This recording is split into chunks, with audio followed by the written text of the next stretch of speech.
Hi family, Sunday morning ஃப்ரெஷ்ஷாகவும் ரிலாக்ஸாகவும் இருந்துச்சு. இன்றைக்கி day full இதே மாதிரி ரிலாக்ஸாக ஃப்ரெஷ்ஷாக இருக்கணுன்ட்டே தான் ஒர்க்கு ஸ்டார்ட் பண்ணேன். அப்படியே வாசல்லாம் தெளித்து முடிச்சுட்டு கிச்சனுக்கு வந்தாச்சு. பிரேக்ஃபாஸ்ட் ஒர்க் பண்ணேன். நேற்றே வந்து மரவள்ளிக்கிழங்கு கட் பண்ணி வச்சுருந்தேன், அதை வேக வச்சிடலான்ட்டு. மரவள்ளிக்கிழங்கு தாளிச்சோ இல்லை கிழங்கா கொடுத்தா சாப்பிட்றதில்ல. பட் அது ஹெல்த்திங்கிறனால வீக்லி ட்வைஸ் இல்லை வீக்லி ஒன்ஸ் தான் சேர்த்திக்கணும்னு சொல்லிட்டு மசாலா தோசை மாதிரி ஸ்டஃப் பண்ணி பசங்களுக்கு கொடுத்துறது. அது ரொம்ப நல்லாவும் இருக்கும். கிச்சனை வந்து க்ளீன் பண்ணி இந்த பேப்பர்லாம் சேஞ்ச் பண்ணி 2 வீக்ஸ் ஆயிடுச்சு. அப்படியே அதெல்லாம் வந்து க்ளீன் பண்ணிடலான்னு சொல்லி க்ளீன் பண்ணிவிட்டு அப்படியே வந்து ஒர்க்கை ஸ்டார்ட் பண்ணியாச்சு. இன்றைக்கி தண்ணி வேறு வரும்னால சிம்பிளாக இன்றைக்கி அரிசி பருப்பு சாப்பாடும் உருளைக்கிழங்கு பொரியலும் தான் பண்ணினேன். கொஞ்ச நேரம் ஃப்ரெஷ் ஆகிட்டு வந்து ஈவினிங் வந்து ஒரு மாதிரி இருந்துச்சு. அதனால சரின்னு சொல்லி கொத்தமல்லி இஞ்சியும் போட்டு டீ குடிச்சிட்டு டின்னர் ஒர்க் ஸ்டார்ட் பண்ணிட்டேன்.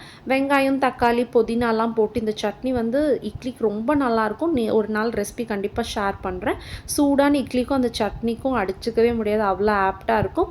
ரொம்ப நல்லா இருந்துச்சு. இன்றைக்கி சண்டே. தேங்க்ஸ் ஃபார் வாட்சிங். பாய்.